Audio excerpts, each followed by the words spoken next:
So let me just welcome everyone and to another Thursday at the Research Center for the Humanities. Today, as you all know, we have Alexandra Karamoutsiou, a postdoctoral researcher and adjunct lecturer at the School of Music Studies at the Aristotle University of Thessaloniki. And subject of her talk today is social sustainability and urban music communities, the D.I.Y music studios of Thessaloniki as a springboard for interdisciplinary historiographical approaches. With her today, we have the two discussants, Ioannis Tsioulakis and Robin Kuchar, if I'm pronouncing it correctly, I'm not sure. So yeah, go ahead, Alexandra, let's begin. Okay. So in the context of urban life, musical experiences are often accounted as unique communal experiences. Music as a social and communal practice fertilizes cultural ferments and cohesive forces that lead to the creation of musical communities or networks. Within these communities, non-institutional, interpersonal, and D.I.Y music processes, independent and collective modes of management and action are carried out that keep communities productive and sustainable. Those music communities or networks constitute organic parts of alternative urban economies and act in some cases as an antidote to feelings of precariousness and vulnerability. Musicians of different backgrounds, ages, and levels of education have been meeting in do-it-yourself, D.I.Y, self-managed rehearsal and recording spaces in Thessaloniki. These are the rehearsals rooms or studios that can be found on the floors of old buildings, now mostly on the west side of the city center, above shops and bars, and outside of recorded official histories of local musical life. These spaces have been, since the mid-1970s, have provided a springboard for a series of musical outbursts, functioning as places of communication, networking, and formation of musical collectives. Thessaloniki's music studios have triggered and supported for decades a whole web of eclectic musical collaborations, concerts, publications, releases, and public actions outside and beyond the framework of a rehearsal space. Continuation in time, gender plurality, and networking osmosis makes this practice unique and important within a wider context of Greek non-institutional music creation. This presentation is organized into three parts. During the first part, I will illustrate the periodization of this music practice, and I will focus on the first two phases of it. This part will end with the theorization of D.I.Y studios' spatial and social role. This last step will take us to the concept of sustainability, through which the narration from the first phases, namely the past, of this practice will be connected with the present. Eventually, I will focus on methodological issues, and I will try to address some proposals on how we could approach historiographically D.I.Y urban music practices. So in the context of this research, the term do-it-yourself is used in a rather broad way. The D.I.Y ethos is embodied using whatever resources and materials are available to achieve autonomy and self-determination, pursuits that are central to many popular music idioms. Moreover, the concept of D.I.Y implies that of do it together, D-I-T. The empowerment and autonomy associated with D.I.Y are closely linked to the existence of a certain creative community composed of individuals with different and complementary skills. D.I.Y ethos is based on the belief that all individuals are capable of self and mutual learning between peers. And this is something that is happening inside the D.I.Y music studios, as we're going to see later. Okay. So during the mid-70s and the early 80s, the D.I.Y music studios actually were organized on the neighborhoods of Thessaloniki, on the east and west side of the city. There were some music space in D.I.Y studios in the city center. On the west side, we can see more the character of the efforts of the young people actually closer to the D.I.Y ethos, because the young people that tried to transform abandoned houses and old buildings to DIY studios were actually coming from a lower class, from work class families. On the other side, on the east side, we're talking mostly for parental home basements that were given to the sons of families to, pursue their dreams in rock music. Later, during the 80s and until the early 90s, we can see that it's the first time that complete buildings were transformed into DIY music studios. And this is not a coincidence that at the same time we're talking about a very vivid and solid, let's say, DIY music network that was organized around them. I'm not gonna go through details right now for the next phases because I'm gonna talk about them later on part 2. So let's see how we could describe DIY music studios.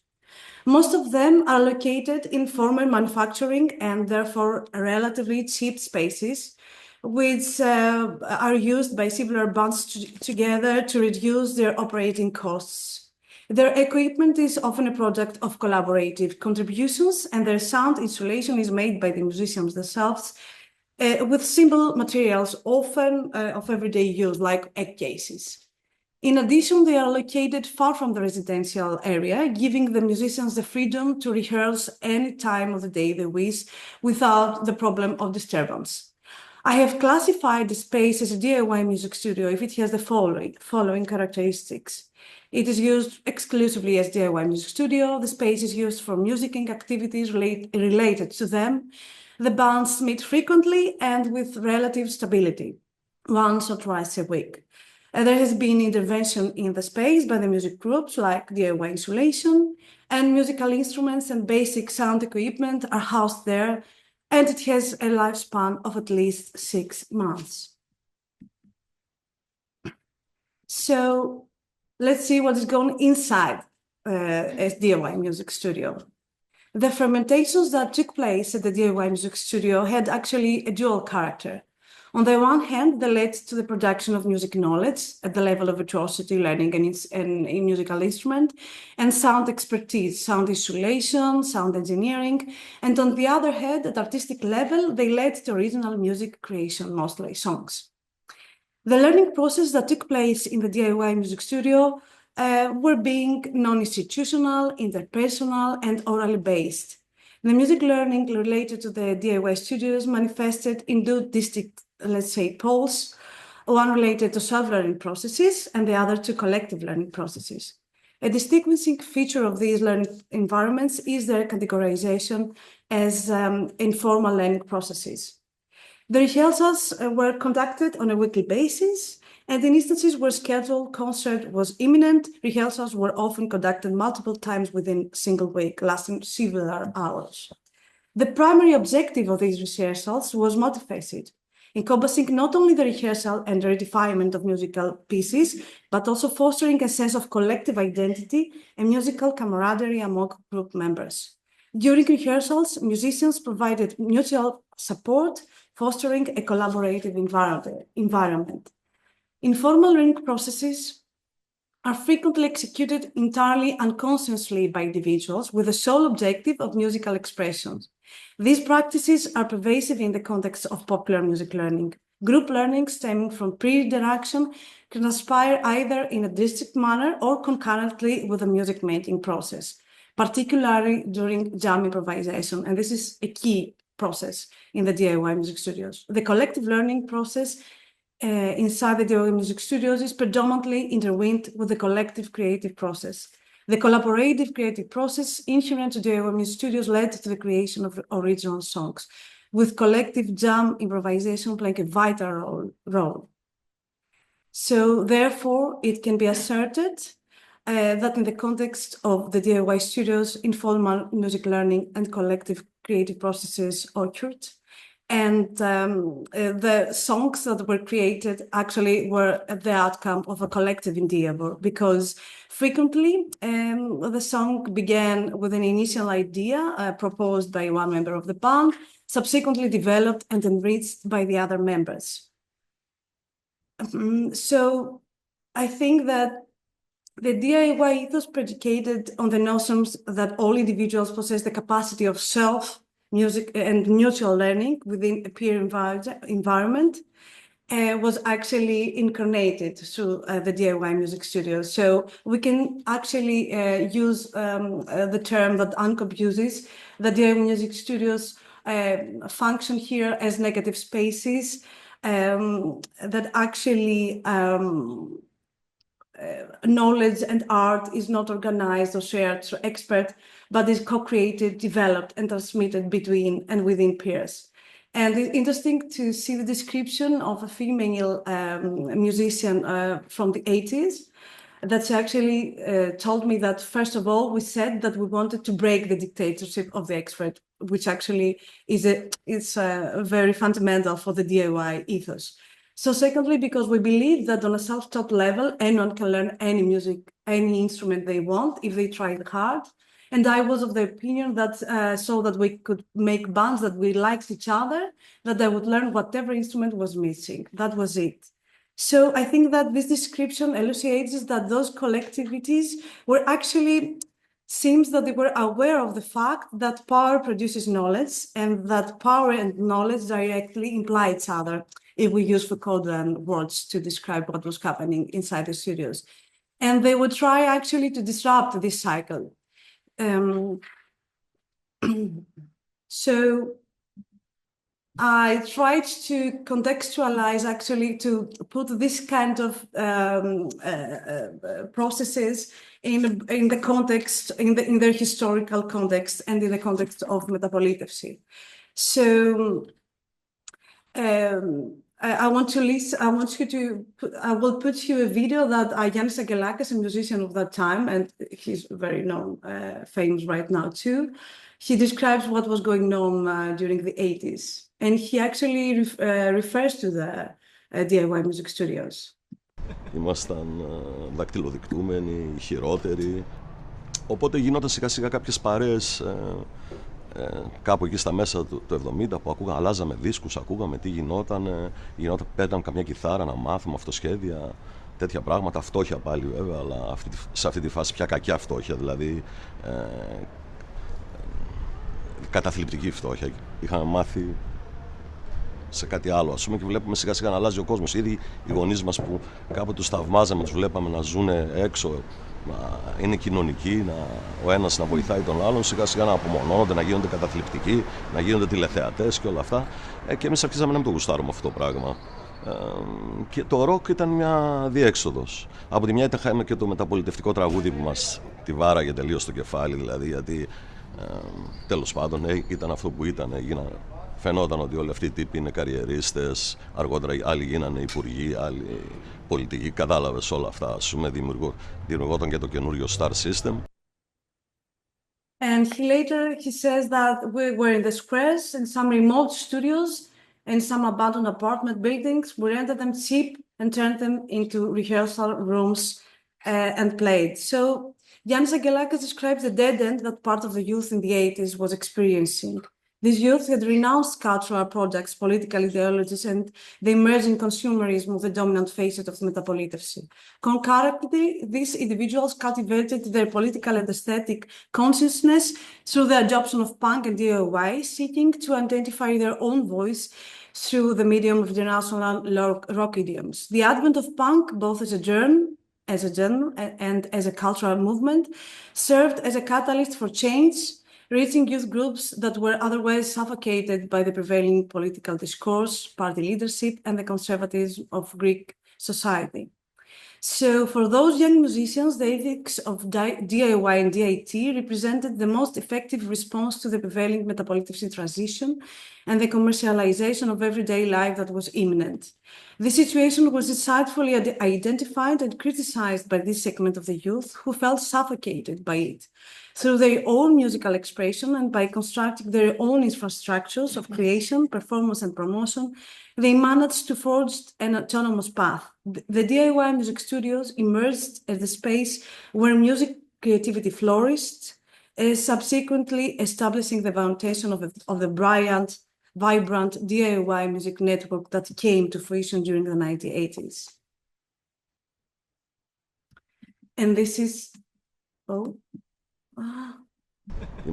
sorry. This is the picture of the D.I.Y music studio, the D.I.Y music network, with the D.I.Y music studios at the center, and all the other components that were organized through them, D.I.Y music festivals, independent labels and self-releases like cassettes, fanzines like Rolling London, and similar pirate radio stations. I wanted to just put some minutes of music from that time, from the songs that actually were composed in the D.I.Y music studios, that they are referring to the feelings of the youth inside the urban space of Thessaloniki of that time. So those are Grover.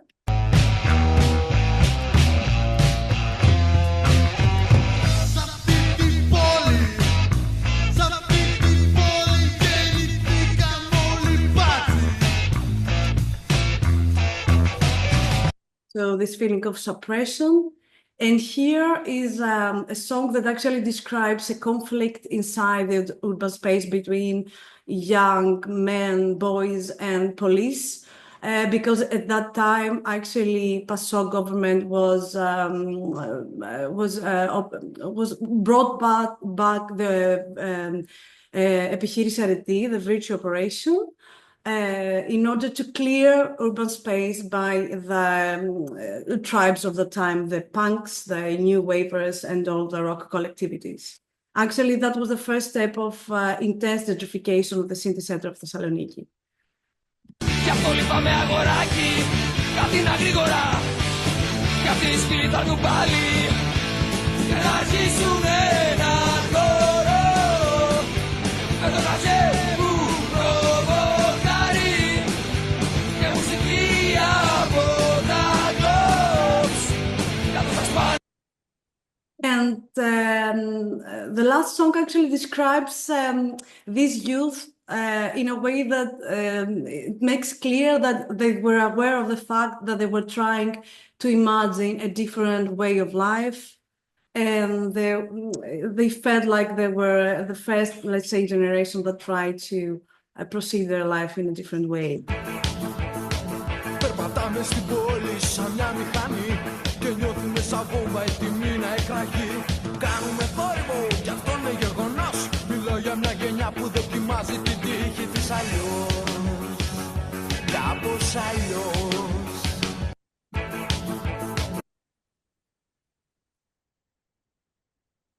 Okay. So actually, I think that the D.I.Y music studio was the first place, the first space that a broader utopian vision for a more democratic and solidary way of life was hosted. So I feel that the D.I.Y music studio was the initial space of a broader utopian vision. It was a repository of epistemological knowledge, like the arts and the knowledge production that horizontally was produced and transmitted. It was flourished through collective action and in a way that economic transactions were actually marginalized, and eventually enabled an alternative culture, the D.I.Y music network that was composed around them, that challenged the dominant worldview. But at the early 90s, actually, these D.I.Y music networks were so closely transformed that actually seemed that it's ended its function. So from some musicians, I have descriptions that actually express feelings of disappointment, of bitterness, like this one that Christos Megas tell us here. It was so intense, and so we believed this thing. There was, and maybe for each and every one of us individually, and to varying degrees, and tremendous disappointment, because it was for a lot of people, it was their whole life. This thing was their life. This is how they wanted to live. Their friends, the music, and once they were alone against the financial issues, and then they were depressed. So The preceding description seems to summarize stories of loss that cause disappointment, depression, and bitterness. Christos Megas here describes his feelings about the end of or the complete transformation of the aforementioned D.I.Y music network. Loss can be seen and analyzed as a mechanism of repression and oppression. This dimension of loss is no accident that is characteristic of liberal governments where property always symbolizes possessive individuality. For the individuals involved in these processes, such feats are often experienced dramatically as experiences of loss caused by violent dislocation and dispossession. The stories could be seen as stories of loss in the way analyzed by Athanasiou and Butler. Loss in the present context is understood as the violence imposed by normality, the normalizing mechanisms and normalizing forces that define cultural clarity. The condition of loss in the capitalist world is embodied in the loss of land and community, the possession of living body by another person, as in the stories of slavery, the subjugation to military power and imperial power, economic violence, neoliberal governance, and precarization. However, D.I.Y music studios seem to have followed, until recently, a different path that can be characterized as upward and flourishing during the years after the 90s. We have observed that after the first phase of wandering and searching for spaces, the phenomenon, this music practice consolidated and acquired a relatively specific form, both in terms of location within the city and in terms of processes. Music studios were formed by an original music group that either changed its constitution or at some point left the space to be taken over by subsequent group. However, the D.I.Y music studio was there, and it was likely that another one would soon be created next to it. So when at the same time the D.I.Y music network seemed to collapse, the D.I.Y music spaces seemed to multiplicate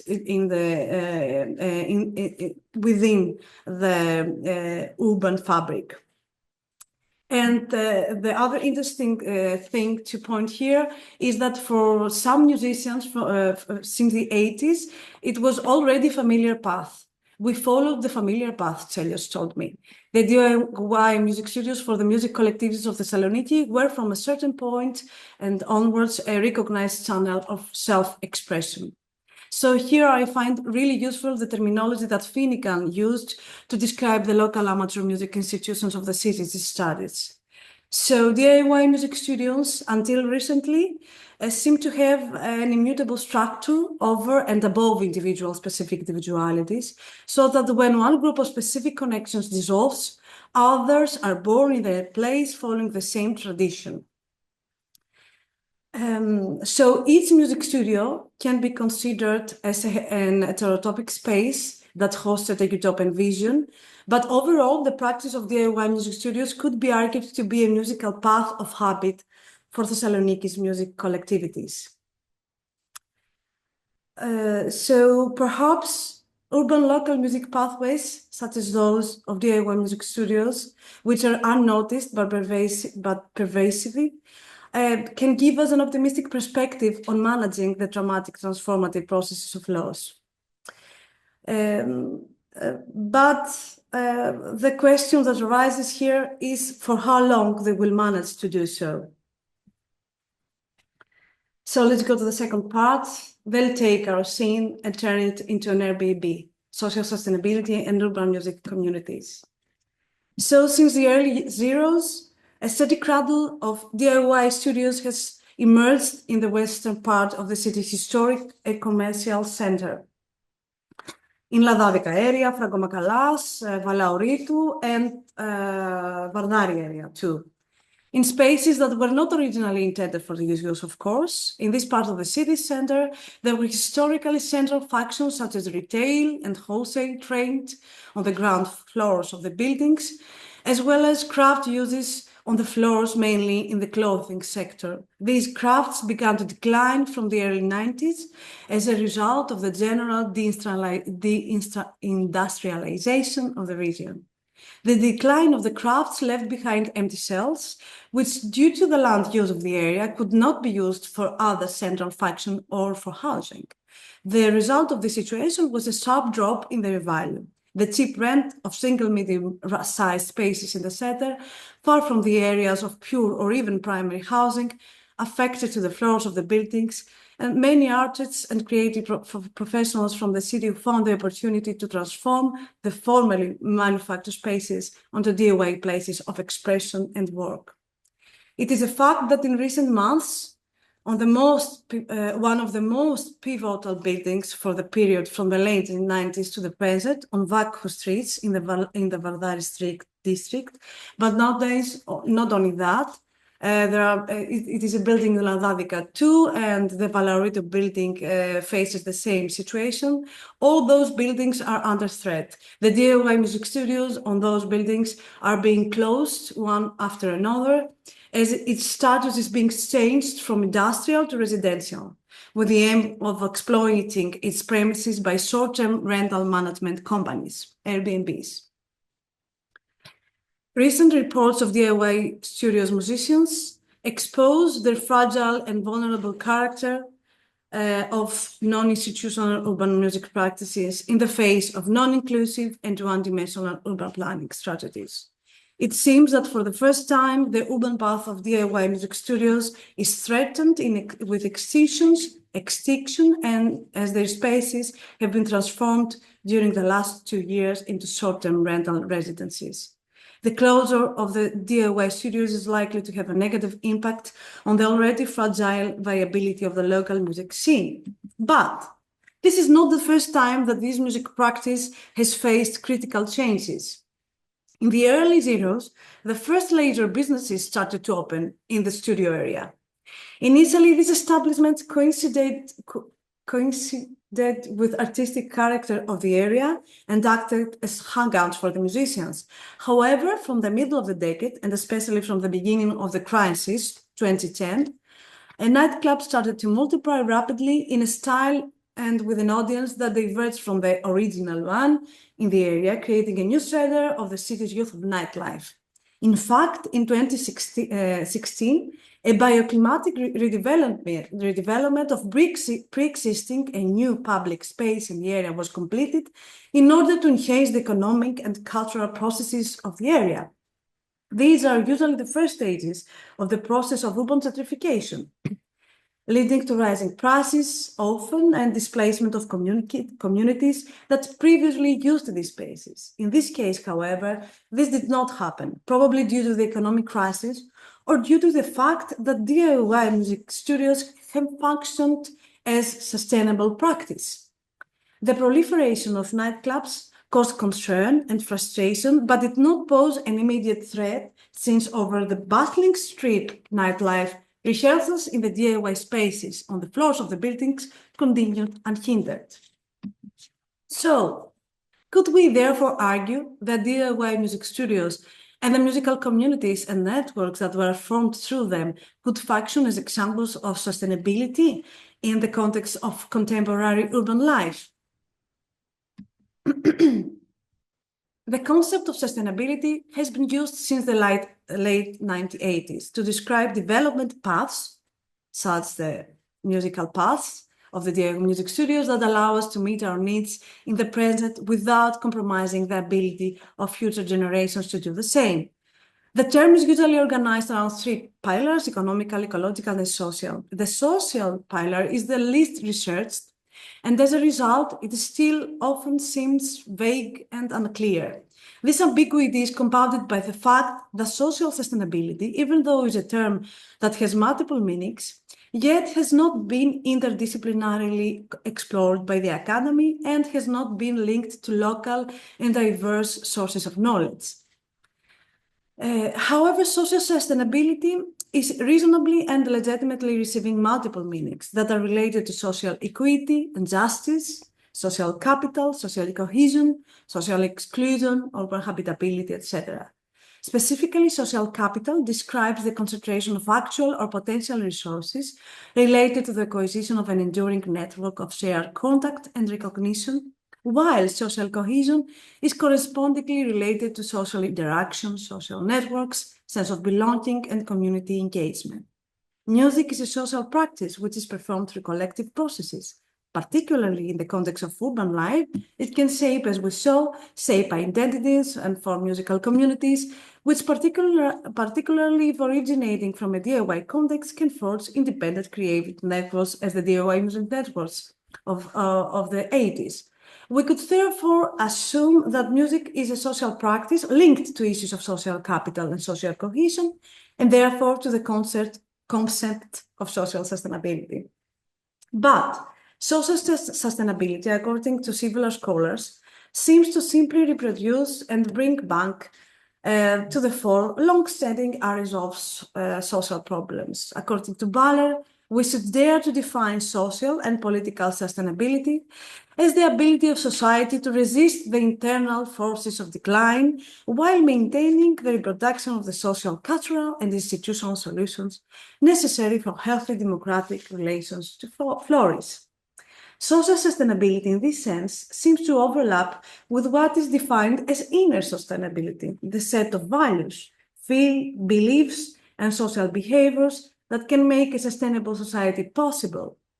To define social sustainability, we therefore need to consider what kind of conceptual work we wanted to perform, and this is something that can be clarified through inner sustainability.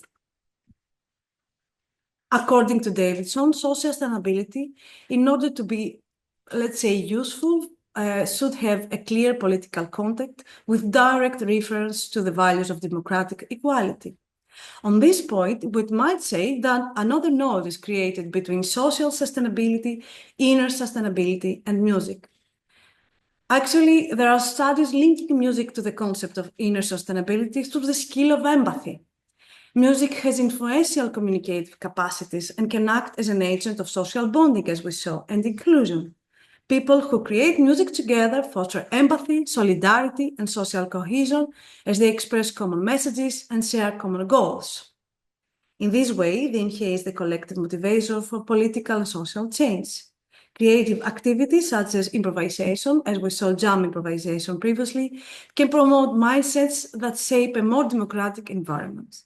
It might therefore be argued that through music, it is possible for social sustainability to, let's say, be infused with political context, which is needed for its clearer constitution. But what are the internal forces of decline, and especially in the Greek reality context?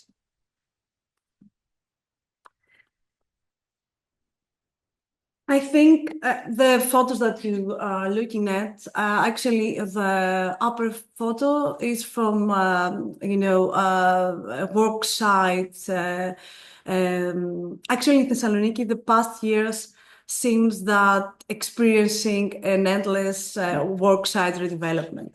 So this photo is from an old market that is redeveloped right now. And it's from an article that actually describes the disturbance of the old and small shops that experiencing this redevelopment work in progress. And on the other photo, you can see actually the destruction of the ancient part of the lower layer of Thessaloniki city. So I think that this internal force of decline could be described as the harsh neoliberal politics, the one-dimensional urban politics, the intense touristification of the city center that may lead to an art desertification of it.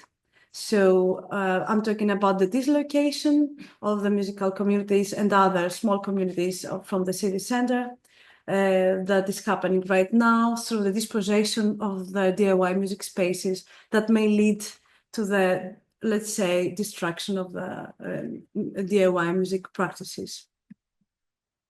So what is sustainability in the Greek reality context? Maybe is an urgent internationally, but in the Greek reality context, it seems like it's a privilege for a particular parts of the society. It feels like a pipe dream for other parts of the society, and maybe lately is described in a way that the very notion of sustainability seems to be distorted. And I'm talking about the the new law that actually passed 1 month ago from the Greek parliamentary, which actually the first goal is described like this. The goal of the law is to create a new and innovative accommodation classification system based on the principle of sustainability and taking into account their environmental social footprint. But actually, there were some criteria described on the law that was published some days before its complete, before it passed from the parliamentary, that gave us hope that maybe there will be a regulation of the short-term rental businesses.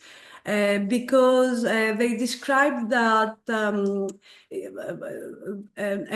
space that it could be transformed into an Airbnb, it should be previously a residential space. And this adjective was omitted at last minute before the law passed from the parliamentary. In particular, the changes to Article 3 of the bill and specifications at Article 5 on enabling provisions effectively changed the entire original content of the bill. Specifically, Article 3 deleted the word residential, resulting in the retention and saving a short-term rental accommodation and premises that were previously crafts, offices, etc. And Dr. Kefalogianni told that we heard the foris, I don't know how to translate that word, and the institutions, let's say, and actually she refers to the association, the short-term leasing association, STAMA is the acronym of this association, that actually told her that this kind of regulation puts a brake on these investments that are already in operation, and sometimes in illegal ways, because some of the Airbnbs do not have actually the license to be and operate like Airbnbs. So I feel that the sustainability that is, described within the context of this law actually leads to a spatial injustice, let's say, because it seems that the law is used to redesign urban investments in a way that privileges specific parts of economic investments. So, Soyet is telling us that every geography in which we live in has some degree of injustice embedded in it. But I think that right now seems that the urban fabric is created based on spatial injustice, let's say. So, to what extent? So the loss and trauma is repeated again. Musicians describe their dislocation with very familiar words. Specifically, Fotis says that everything was perfect. We got everything as we like.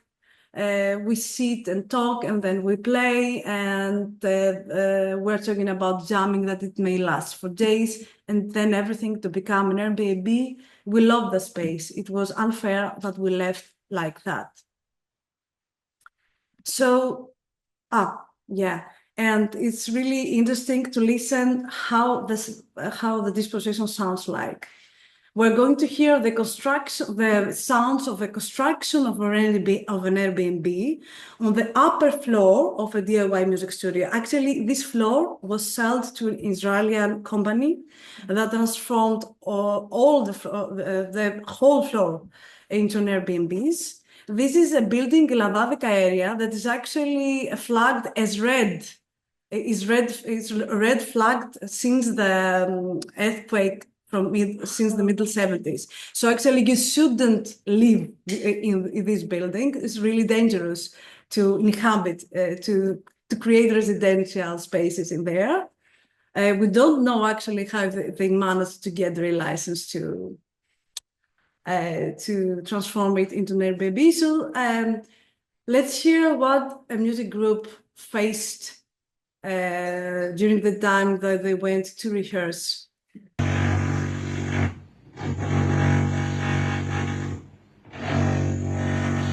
We couldn't rehearse.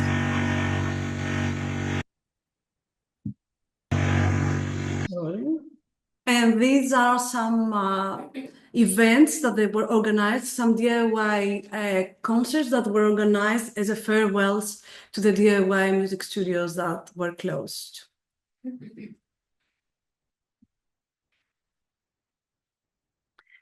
So, to what extent do the urban path of DIY music studios remain invisible or unheard? Kefalogianni have never heard of them, of course, by the city's residents and official institutions, and therefore vulnerable to policies of one-dimensional justification.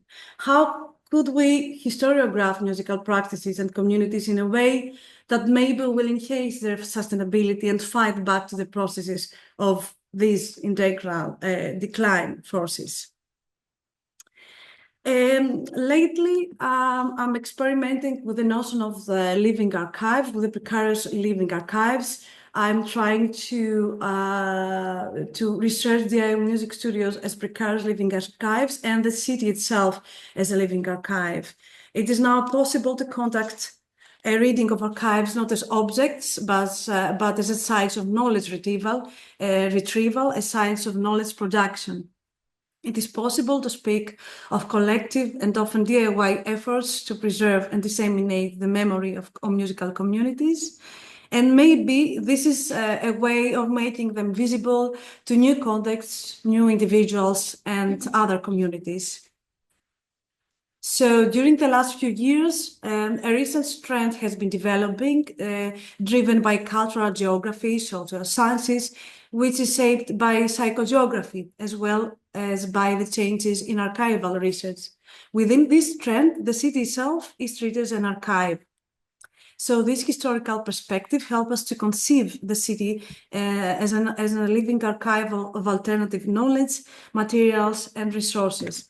And I want to present an example of what I found during that process. This is a building which actually, the first slide that you saw, the yellow entrance, is the entrance of this building. And across that building, in Valaorito Street, there was a very famous security police department that during the Junta period, actually on its basement, there were held tortures. And this security police department was famous for that tortures that were conducted towards the youth that was actually against the regime, against the Junta.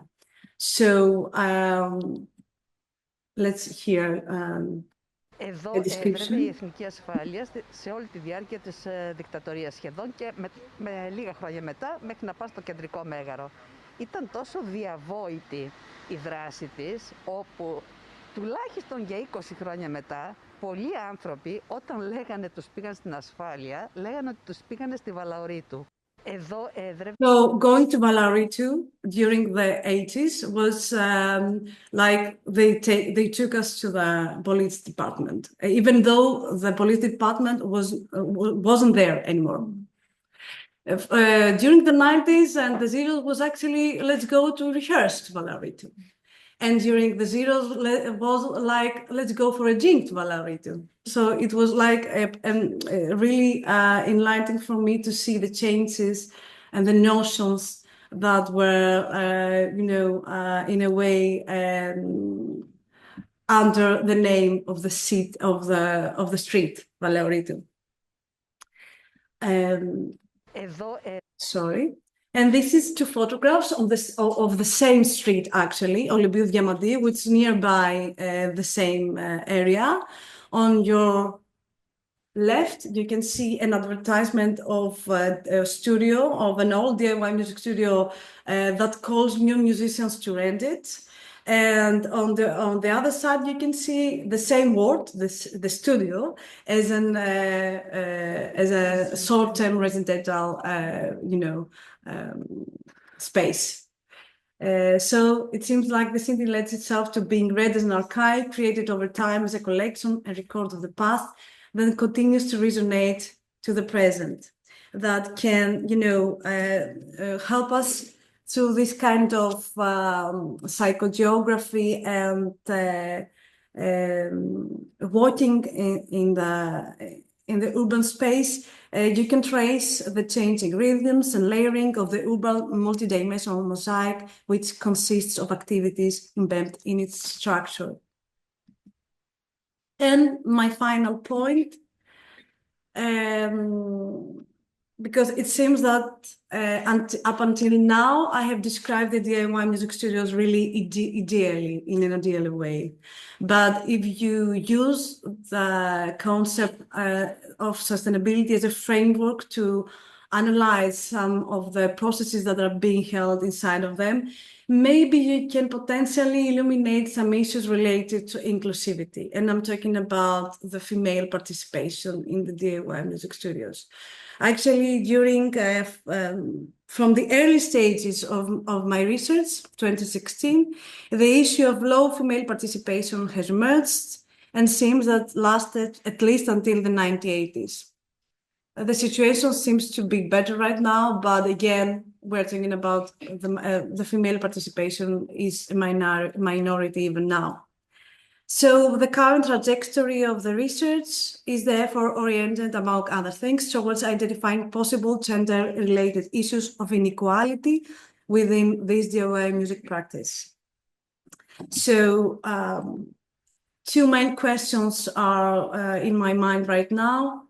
Do femininities find actually vital space and time in the D.I.Y music studios? And if they do so, what roles do they fulfill? Because it's interesting to see a pattern that is repeated even to the musical instruments that actually usually play, or the roles that they do.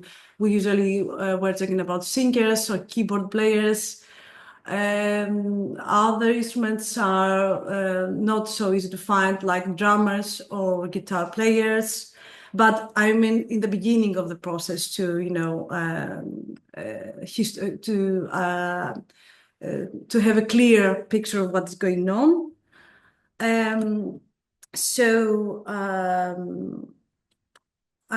It's interesting to bring here some points that Sonia Vlahu has described me like a musician from the 80s. Actually, Sonia was a drummer in a hardcore band during the 80s, so imagine what was her positionality within the D.I.Y music network. She told me that she always felt that there was a comparison with the archetype, the basic archetype, one which would be the male drummer. Okay, there was also on a social level and in concerts and in music and in everything. She felt really difficult. It was really difficult for her to keep her friendship with her music colleagues, her music friends, the guys that she was playing along, while she was criticizing them for their sexist lyrics or the sexist attitude. And the most bitter thing that she described me is that no one had ever called me to jam with them. Because in the final stages of a D.I.Y music concert, musicians called each other to the stage in order to jam together. And she told me that she was never called up on the stage to jam with them. So we're doing actually like an exclusion to the music processes. So these are my final points. I tried during my research effort to deepen my awareness of what I'm historiographing through bibliographical historical research in order to understand the context through which D.I.Y music studios were emerged. And I trying to broaden my way of thinking and my tools in order to interpret them within diverse epistemological fields. I tried to find theoretical and analytical tools into different fields like spatial theory, like political sciences or sociology, and ethnomusicology and psychogeography. And lately, I feel that I want to reconsider my positionality as a researcher and a musician. And I feel that I want to go back to the fundamental stakes of oral history methodology, like intersubjectivity and deep listening.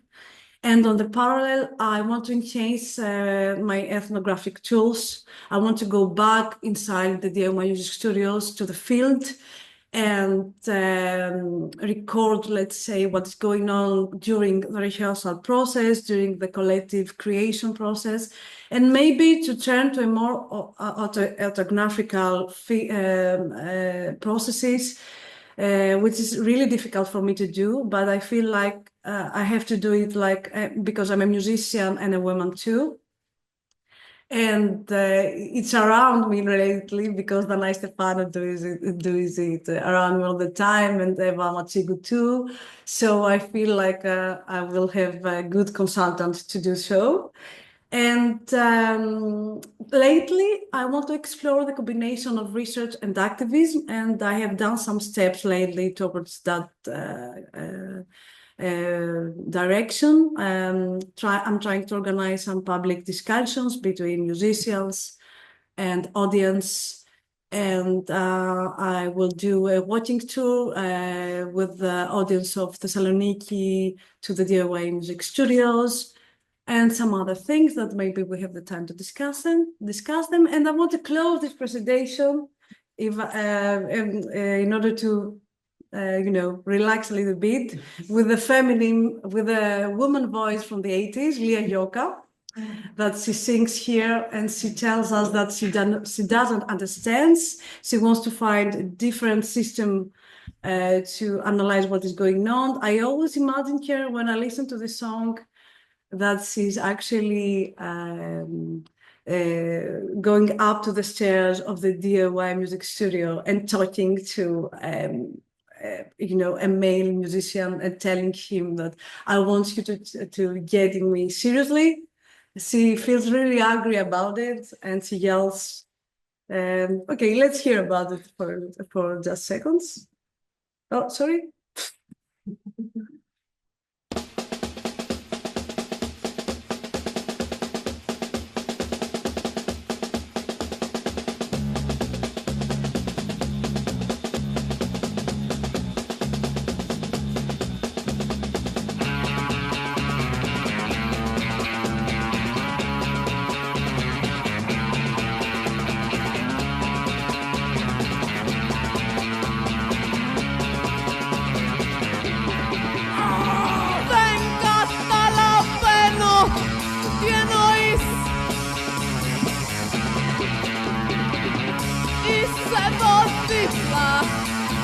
Στεκόμαστε παράλληλοι.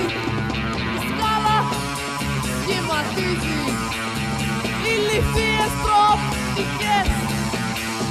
Κοιτάω απ' το φεγγίτι το ήρεμο κενό και πέφτω σε μια τρύπα βαθιά και σκοτεινή. Δεν καταλαβαίνω τι γίνεται εδώ πέρα. Μιλάω στους τύπους και τα τούβλα απορροφάνε τη φωνή μου, τη φωνή μου, τη φωνή μου. Χρειάζομαι ένα καινούριο παραμύθι. Πέφτω σε μια τρύπα.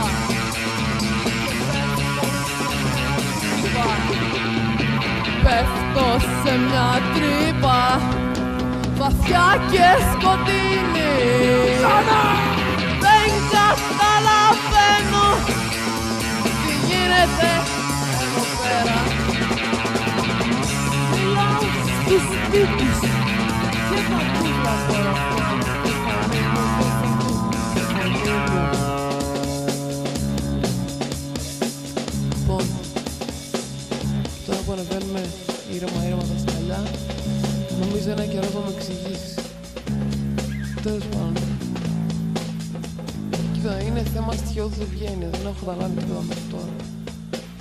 Έλα, άντε, εξήγα. Δεν βιάζομαι, ακούω. Κοίτα, έρχεται πάντα ένας καιρός που κρυώνουν τα χέρια σου, που κρυώνουν τα πόδια σου, κρυώνουν το κεφάλι σου. Μόνο δεν καταλαβαίνω το ύφος σου. Δεν μου αρέσει όταν μιλάω να γελάνε. Γι' αυτό θέλω Μη γελάς, μη γελάς, μη γελάς, μη γελάς, μη γελάς.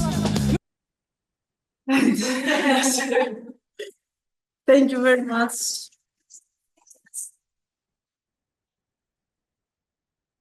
Thank you very much, Alexandra. This was mind-blowing.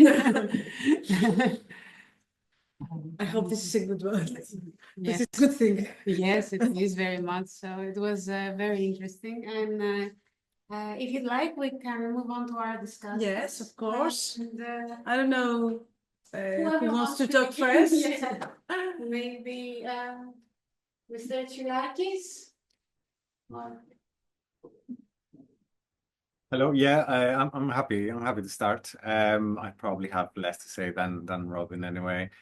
First of all, to say thanks very much for inviting me. It's an honor to be here. Well, not there, unfortunately, but over here in Belfast, and to engage more with Alexandra's work. That is really amazing. So I suppose what I want to say. Maybe a couple of observations, I think, about the importance of the work that was presented now, but maybe kind of more widely Alexandra's work in this context. And then I might raise a couple of questions, and they're not necessarily to be answered immediately, but there might be kind of more general wonderments, I suppose, that can guide the discussion, but also things for Alexandra and all of us to think about more as we go on thinking about this research. So first of all, in terms of highlighting some of the important points that I think Alexandra is contributing to a discussion of popular music, urban studies, anthropology, ethnography, all these kinds of fields that I think we're learning a lot from Alexandra's work. First of all, this connection between particular types of creativity and the fabric of the city. I think there's a lot of work that purports to be doing that and kind of claims to be doing that, but I think Alexandra's work actually does that in a very profound way. The way that the topography of the city, its economies and its ecologies, its dependence on, but also independence from wider politics, how all that comes into being when discussing urban music scenes and their value and their sociality and so on. I think it's something that really emerges in a very novel way. In what you presented now, Alexandra, but again, kind of your wider work as well. Second, I think the creative aesthetics that emerge from these scenes, I think you're doing a great job in illustrating the contestations that are also involved in these creative aesthetics. So you talk a lot about the kind of horizontal music making that takes place in those recording studios, and you describe them as heterotopias. That is, I think, a very useful way of seeing it.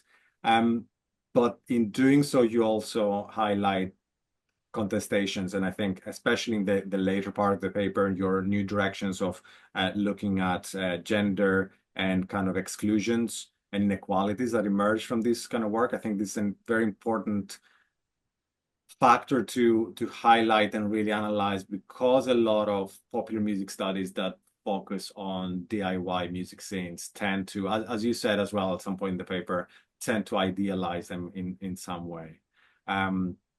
So I think it's important that you highlight those exclusions and those kinds of inconsistencies at the very least that emerge from these kinds of practices. And that relates to one of the questions that I have later, but I'll leave that and come back to it.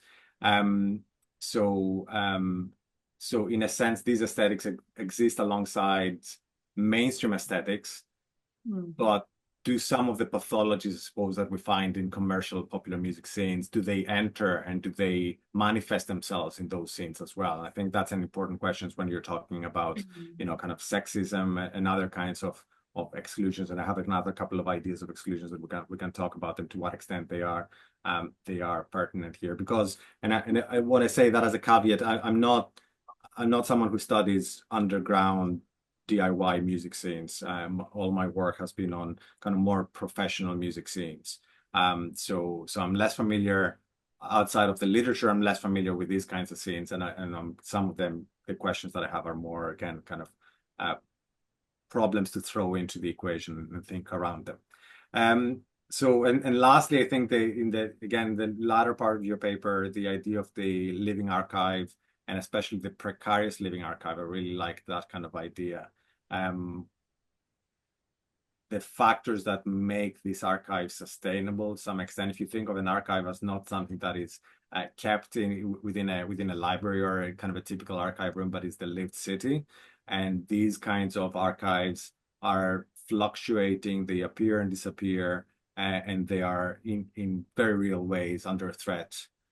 What is the role of the activist researcher? And you talked a little bit again about in the end about kind of doing this activist research where those archives can be brought to the fore, they can lead to discussions, they can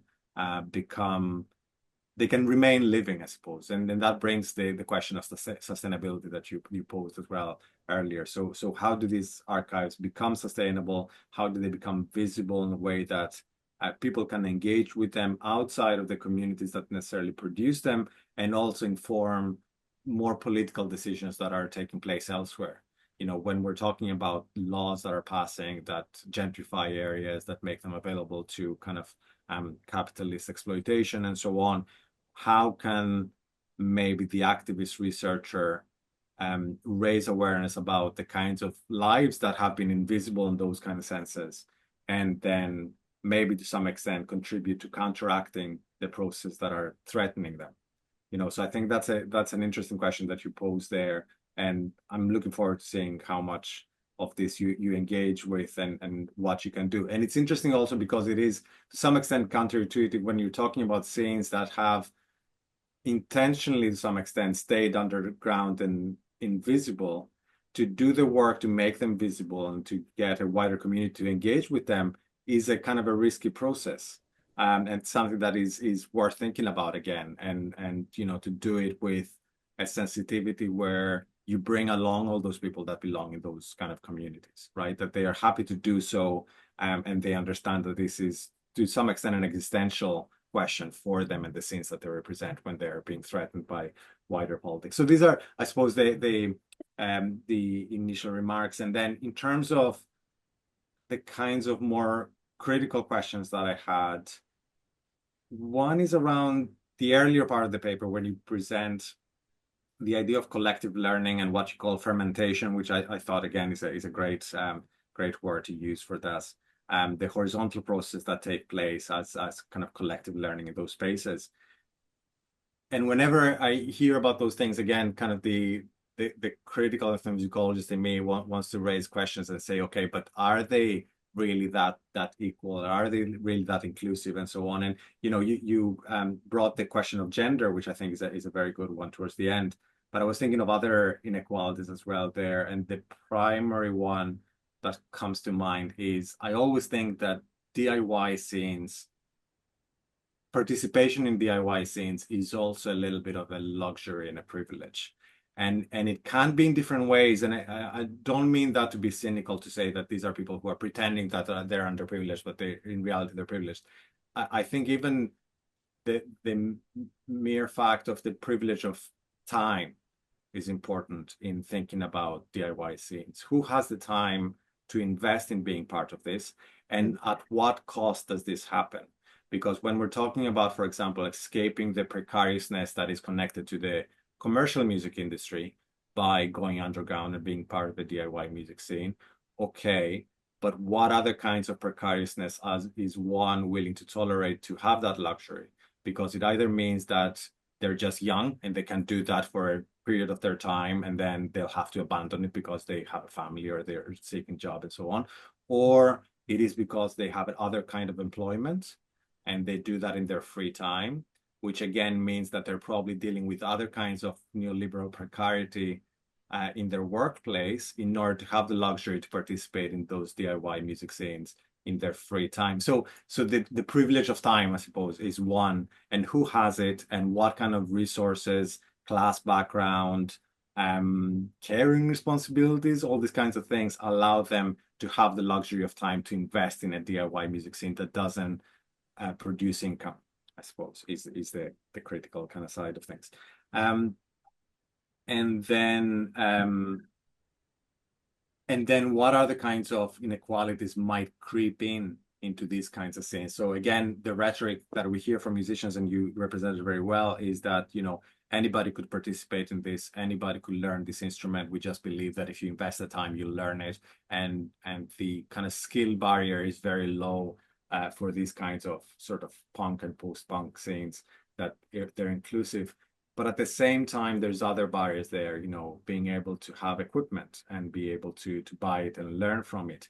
What kinds of other background of education are there necessary for someone to become valued in those kinds of things, right? So it might not necessarily be musical knowledge, but it might be other kinds of cultural capital that people bring with them and that becomes valued within those scenes. So I'm thinking here of Sarah Thornton's work about subcultural capital, for example, right? So that underground scenes are not necessarily devoid of a circulation of capital. It's just the rules are different of what is valued, but there's still value that kind of circulates as an economy.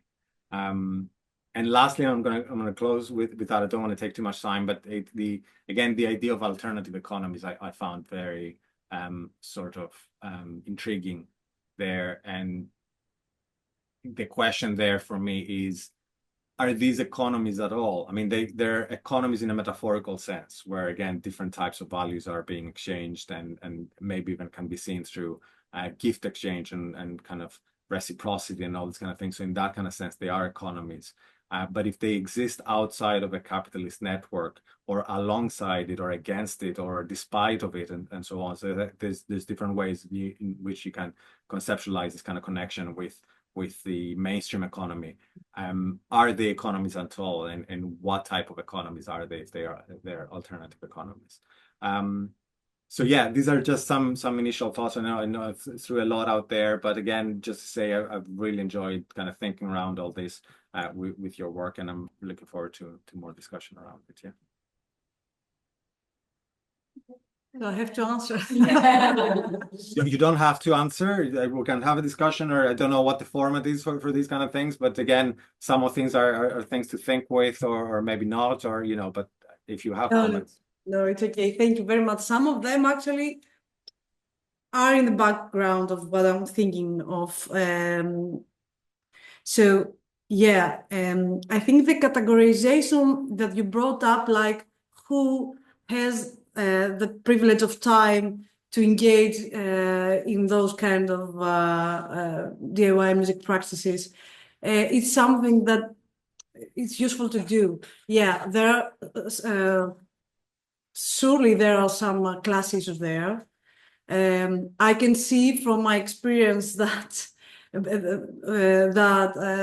usually we're talking about middle class, young people that have the luxury of time to invest in those kind of activities. And of course, it's a matter of age too, in what part of your life you're in, what part of your adult life you're into when you got yourself into those kind of processes.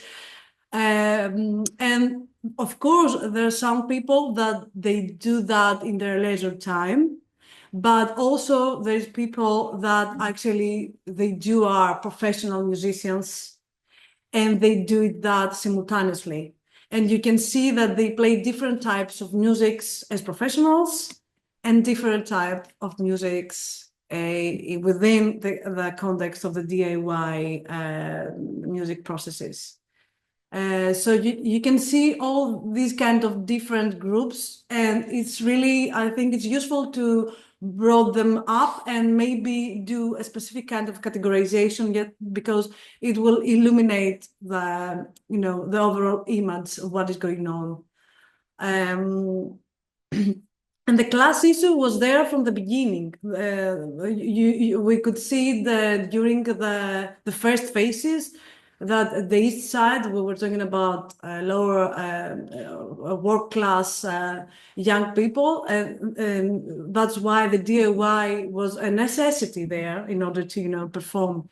And on the East Side, you can see that it was more easier. Let's say it was easier to proceed into your dream to play rock music, and in different ways. And I think that most of the people that are engaged in the DIY music spaces, actually, they do get money from other activities and invest them in the DIY music space in order to be viable and, let's say, sustainable in a way. So it's kind of parallel lives that everyone has to perform during their during their life. Yes, background education isn't something that I have in mind so in a broadened way. The one thing that I can broad type is that you can see the differences historically, let's say. Like I feel that from the 90s and onwards, there are more and more people that they do have, official musical background previously.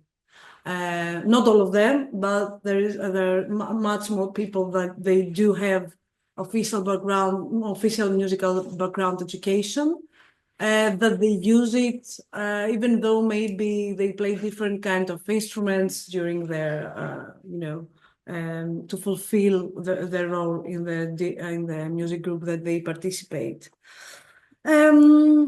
Yeah, I didn't know the work of Sarah Thornton, and thank you. I should have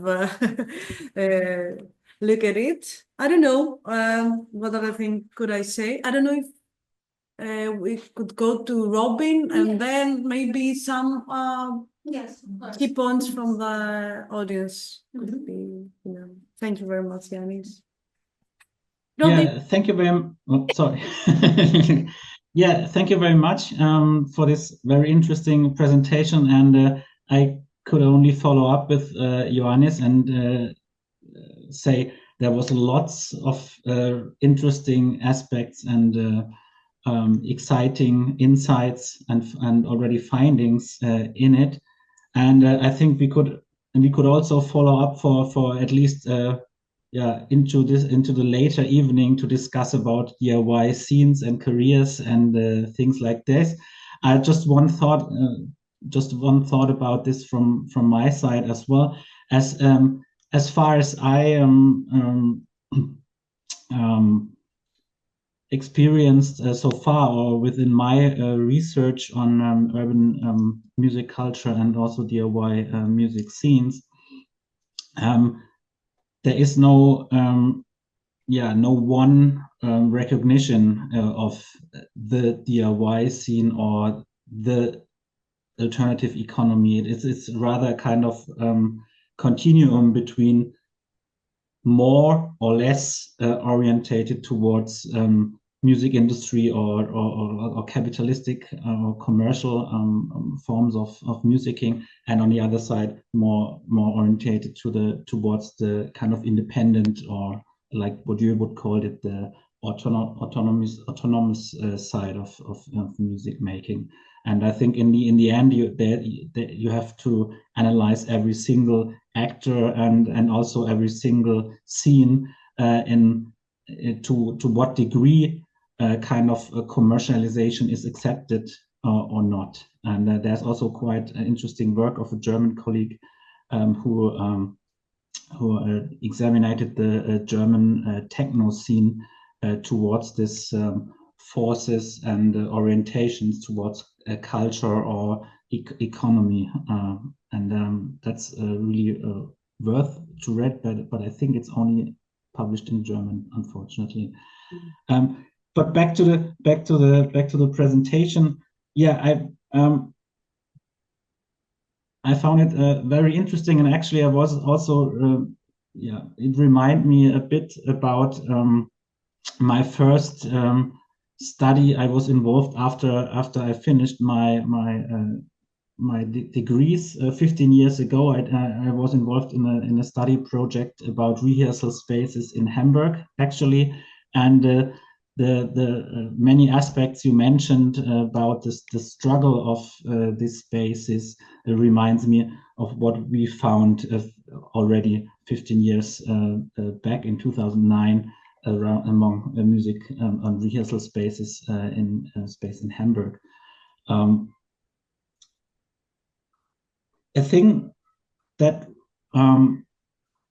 gathered my attention while you were talking about rehearsal spaces was, and which stems as well from my interest in research in music venues and scene-related music venues, is how you would describe the relationship between the music studios you are researching or examining and performing spaces among DIY cultures and music scenes, because because you also mentioned in this phase around 2010s that there was an increasing number of nightclubs in the area of Thessaloniki where these music studios are located, and so I don't know if these are kinds of nightclubs where these bands could also perform their music, or if this just kind of dance discotheques orientated nightclubs. But if I would be quite interested if there's a kind of symbiosis, or if there's or if this is counterparts from each other, especially as in spatial terms. These music studios can be understood as well as a kind of preliminary stage of DIY venues and performing spaces. So because it's for sure the music, the rehearsal space is or spaces or studios are the breeding grounds of the music production in this sense, but if you see, or if you look at a DIY music space, performing spaces, there's also a kind of discussion about the work, not in the sense, often not in the sense that you have a band playing for an audience, but like an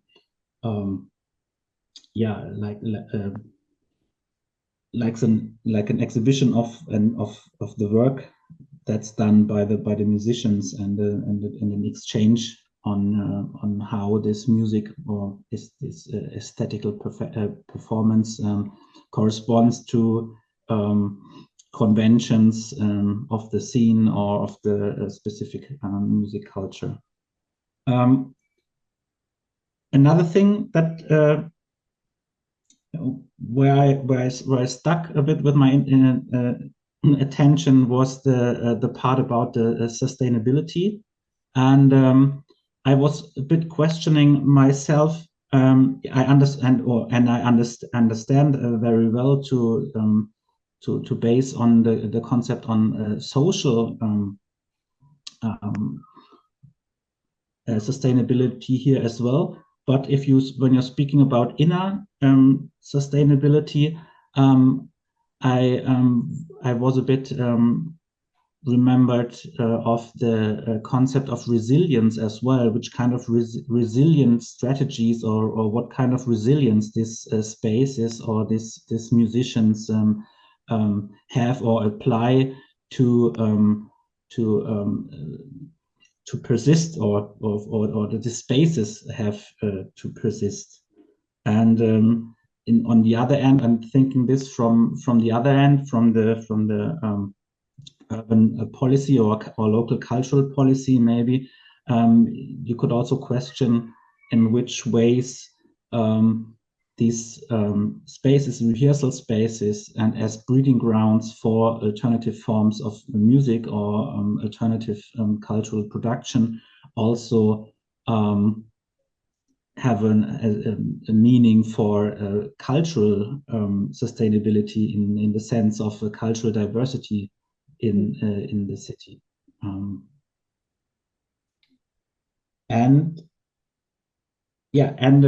Then I also recognized that there are many similarities between the research of the rehearsal spaces and music venues as well, because there are similar struggles, similar problems and challenges that can be maybe a comparison or a look into current studies of live music culture or local live music culture and music venues might also illuminate some aspects that could help you in researching the performing spaces. But for sure, the performing spaces in this sense are often a bit on the forgotten side, especially in terms of symbolic value for the cities or for urban policy, and so they are often the first places that are disappear in gentrified areas. And so far I think looking at the time and to give the others also a chance so to put questions, I would leave it here at this point. Thank you, Robin. Of course, there's a connection between the D.I.Y music studios and the performing spaces. And actually, during the zeros that you referred to, some of the nightclubs, some of the bars hosted lives from the groups of the D.I.Y music studios. There was some kind of symbiosis, as you said before, between the music spaces, let's say, venues and the D.I.Y music studios. Actually, in Thessaloniki, there is a lack of music venues. There always have been. Nowadays, it's even worse because along with the D.I.Y music spaces, similar D.I.Y music venues are closing at the same area for the same reasons.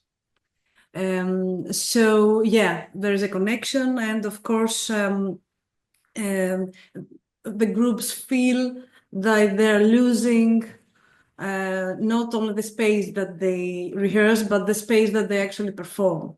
Mm-hmm. This is something that's happening right now during this intense stratification in Thessaloniki. Actually, right now, maybe there are only 2 or 3 spaces that a music group can play. So, yeah. I think it's really interesting that you brought up the diversity, the cultural diversity of the city, because actually this is a really important part of what's going on.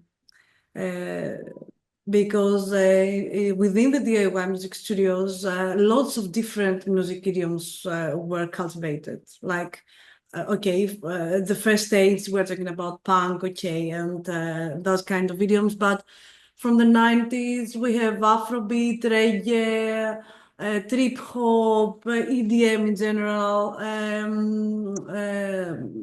parties that were organized in order to gather money for the studios and then for the other things. And there was a whole web of activities that were connected with each other and expanded to different kind of music idioms that actually I don't feel that they would be so creatively developed within a small city like Thessaloniki otherwise. And that's something that actually many musicians from Athens are asking me, why Thessaloniki is so vivid and why there is so much creativity and stuff like that.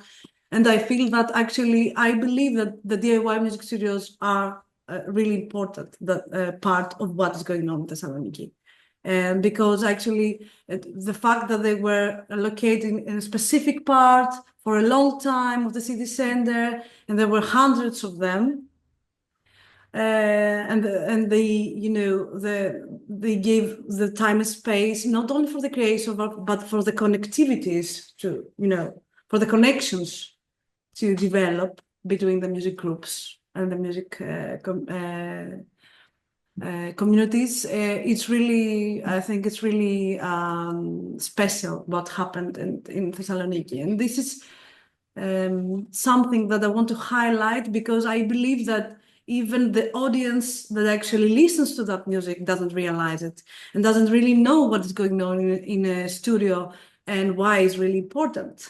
Because actually the audience that listens to that music isn't aware of the fact that a musician has to invest time to what he or she is doing, to what or she is creating. So this is part of what, and I'm going back to what Ioannis talked before about the activism and researching.